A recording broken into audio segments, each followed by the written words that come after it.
আমি জুবাইর পাটোয়ারি, কেন্দ্রীয় প্রতিনিধি কারিগরি ছাত্র বাংলাদেশ। বর্তমান যে পরিস্থিতি আপনারা দেখতে পাচ্ছেন, সারা দেশব্যাপী আমাদের শাটডাউন কর্মসূচি চলছে প্রত্যেক পলিটেকনিক ইনস্টিটিউটে।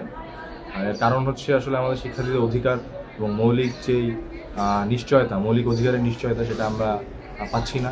আমাদের শিক্ষার্থীদের বৈষম্য চাকরির ক্ষেত্রে থেকে শুরু করে উচ্চশিক্ষা সকল দিকে আমরা বৈষম্যের শিকার। দেশের আসলে তৃতীয় শ্রেণীর শিক্ষার্থী বা তৃতীয় শ্রেণীর সমাজ বলে আমাদেরকে বিবেচিত করা হয়। আমাদের অধিকার নিশ্চিত না হওয়া পর্যন্ত প্রত্যেক ক্যাম্পাসে শাটডাউন কর্মসূচি থাকবে। এবং আপনারা দেখতে পেয়েছেন যে গতকাল আমাদের ঢাকা পলিটেকনিক ইনস্টিটিউটের সিআর সম্মেলন হয়েছে।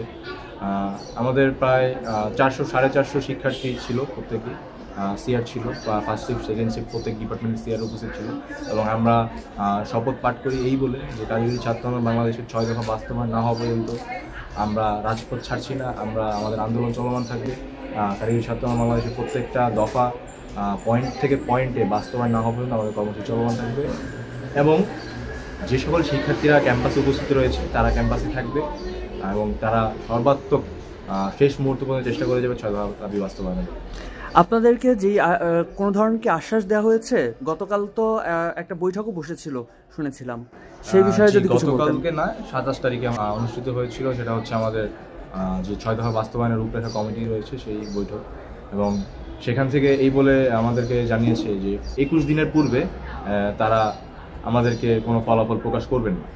তো সেই ক্ষেত্রে আপনারা যদি দেখেন 6টি দফা আছে আমাদের। 6টি দফার মধ্যে কিছু দফা সরাসরি বাস্তবায়ন করা সম্ভব ইতিমধ্যে, এবং কিছু দফা এটা কারিগরি মাদ্রাসা শিক্ষা বিভাগ নয়, এটা সরাসরি প্রধান উপদেষ্টা এবং শিক্ষা উপদেষ্টা ইউজিসি তাদের ক্ষেত্রে প্রযোজ্য। সেই ক্ষেত্রে আমরা প্রস্তাবনা দিয়েছি আজকে আমাদের সংবাদ সম্মেলনে।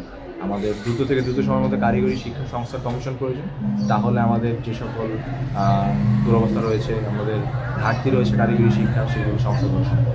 আচ্ছা, এখন আপনারা যে শাটডাউন পালন করছেন বা যেই শাটডাউনের ভিতর দিয়ে আপনারা বলছেন যে 21 দিন পালন করবেন, এই বিষয়ে মানে পরবর্তীতে আপনারা এর মধ্যে কি কোনো ধরনের কোনো কর্মসূচি দিবেন বা আপনারা এই ধরনের কোনো আমাদের ক্যাম্পাস ভিত্তিক কর্মসূচি থাকতে পারে, সেটা আমরা ইন্টারনালি আলোচনা করে সেটা আমরা প্রকাশ করি।